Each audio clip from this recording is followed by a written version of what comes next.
అన్ని గ్రామాల్లో సాగునీళ్ళు అధికార నిర్లక్ష్య వైఖరి అభివృద్ధి పట్ల అధికార నిర్లక్ష్య వైఖరి అధికార పట్ల ప్రజాప్రతినిధుల నిర్లక్ష్య వైఖరి. జనార్దన్ రెడ్డి గారు మన ఉమ్మడి మంత్రి, ఉమ్మడి జిల్లా మంత్రి, ఆయన అంటున్నారు రోడ్లన్నీ ఏం చేసినారంట. మరి రోడ్డు పేపర్ మీద వేసినారా స్వామి? నిజంగా రోడ్లు వేసింటే ఈ కర్మ ఎందుకు ఆలూరు ప్రజలకు? రోడ్లన్నీ వేసింటే మెయిన్ రోడ్లు కూడా గుంటల రోడ్లతో ఎందుకు తిరగాల్సి వస్తుంది? కాబట్టి మేము ఈరోజు ఒక ప్రధాన ప్రతిపక్షంగా ప్రభుత్వానికి గుర్తు చేయడం మా బాధ్యత.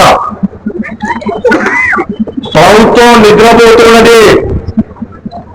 నేను ఇంతకుముందు చెప్పాను, నేను దున్నపోటు మీద వాన పడినట్టుంది అని. ఈ దున్నపోటు మామూలుగా లేదు. సొల్కాతో నాకు దెబ్బలేయాలా, ముళ్ళుగారితో పొడవాలా. కాబట్టి మేము పాదయాత్రలు చేసి ధర్నా కార్యక్రమాలు చేస్తున్నాం. అయితే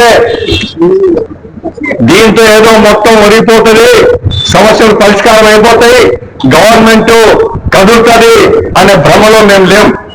ఎందుకంటే గవర్నమెంట్ ఆకాశంలో ఉంది, కింద ఏం జరుగుతుందో అర్థం కావాలా. ఆయన లండన్ పోతాడు, ఇంకొక ఆయన దుబాయ్ పోతాడు, ఇంకొక ఆయన అమెరికాకు పోతాడు. లక్షల కోట్లు వచ్చేస్తున్నాయి. మా ఆదానికి ఏమొచ్చింది? మా ఎమ్మెల్యేకి ఏమొచ్చింది? మా కర్నూలుకి ఏమొచ్చింది? ఇది కదా మనం చూసుకుంటుంది.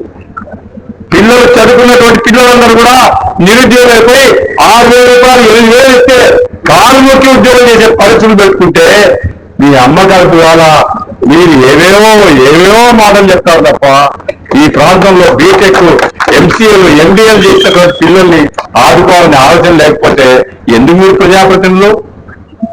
కాబట్టే ఇప్పుడు మేము పత్తి మార్కెట్ నుంచి వస్తున్నాం. ఆడ తెలిసిన వాళ్ళు అడిగాను నేను ఎట్లుందని. సీసీఐ వాళ్ళు రావడం మంచి సంగతే సార్, కానీ మొత్తం కొన్నాళ్ళ కండిషన్లు పెడుతున్నారు. ఈ కండిషన్లు పెడితే మేము మునిగిపోతాం. సీసీఐ రావడం మంచి సంగతే రైతులు చెప్తున్నారు, మంచి పని. సీసీఐ రాకపోతే వ్యాపారస్తులు ఇంకా వచ్చేవాళ్ళు. మేము అడుగుతున్నాం, సీసీఐ బాధ్యత తీసుకొని మొత్తం పత్తి పంట మొత్తం కొనుగోలు బాధ్యత వాళ్ళు కొనుగోలు చేయాలని మేము అడుగుతున్నాం.